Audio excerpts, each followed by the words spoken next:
La souffrance de certaines des populations. Salut les amis et bienvenue sur Mali Koura TV. N'oubliez pas de vous abonner et d'activer la cloche de notification.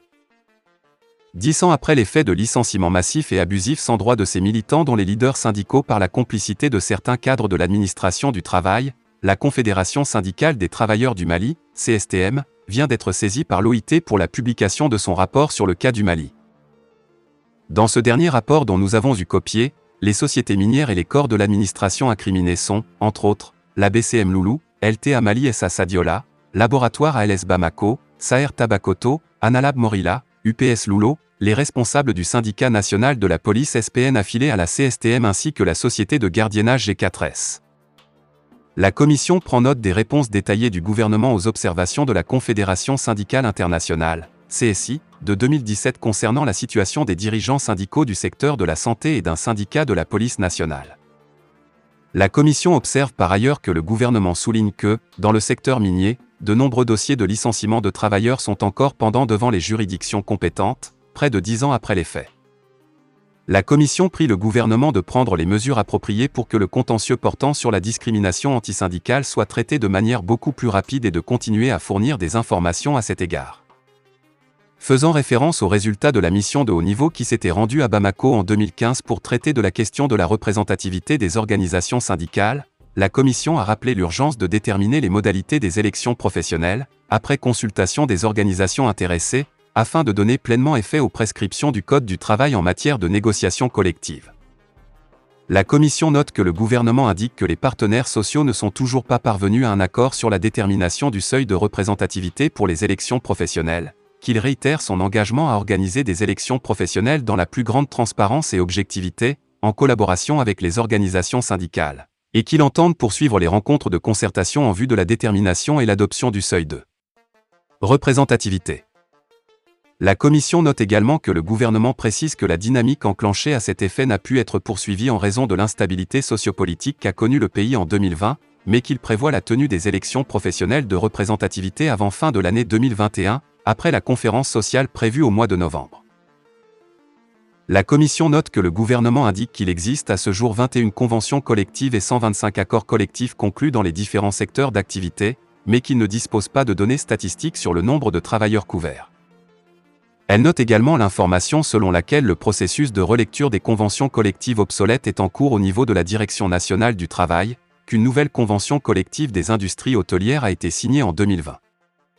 Aussi, le gouvernement assure que des discussions sont en cours avec les partenaires sociaux en vue de l'adoption de la convention collective des chauffeurs et conducteurs routiers privés du Mali, ainsi que dans d'autres secteurs comme les télécommunications, l'enseignement privé laïque, l'industrie pharmaceutique. Et enfin qu'une convention interprofessionnelle serait à l'étude au sein de l'Union nationale des travailleurs du Mali, UNTM. La Commission prie le gouvernement de continuer à fournir des informations exhaustives sur le nombre de conventions et accords conclus dans le pays, les secteurs concernés, y compris le nombre de travailleurs couverts. S'agissant des cas de licenciement massif et abusif au Mali, la situation se présente comme suit: BCM Loulou, 462 travailleurs licenciés en 2012 pour fait de grève, LTA Mali SA Sadiola, 57 travailleurs licenciés en 2012 pour fait de grève, Laboratoire ALS Bamako, 135 travailleurs licenciés en 2013 sans motif, Saher Tabakoto, 72 travailleurs licenciés en 2013 sans motif, Saher Siama, 315 travailleurs licenciés en 2013 pour motifs économiques, Analab Morila, 15 travailleurs licenciés en 2700 motifs, Somadex, 311 travailleurs remerciés en 2005 pour fait de grève, G4S, 550 travailleurs licenciés entre 2018 et 2019 pour fait de grève, et UPS Loulo. Au total, 2019 travailleurs ont été au cours de cette période, dont 140 syndicalistes, au niveau de ces sociétés.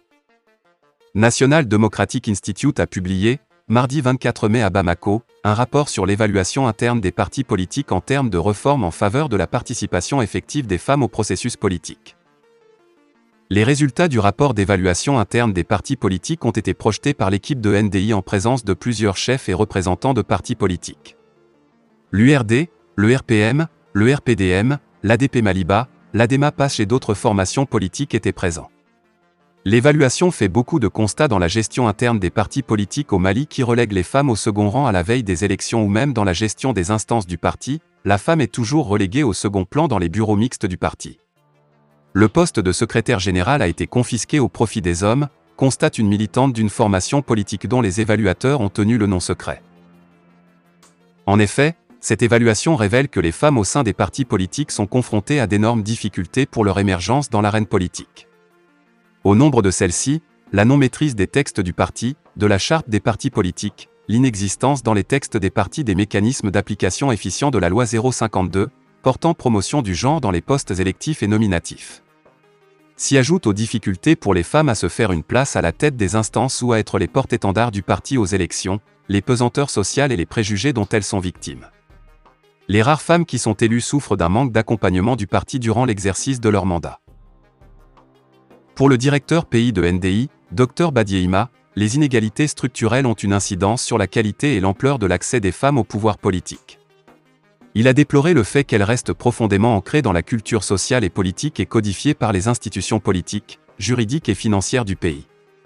Selon le directeur pays, l'outil « Gagner avec les femmes », utilisé par plus de 100 pays, permet de promouvoir la participation politique des femmes comme électrices, candidates, militantes et élues.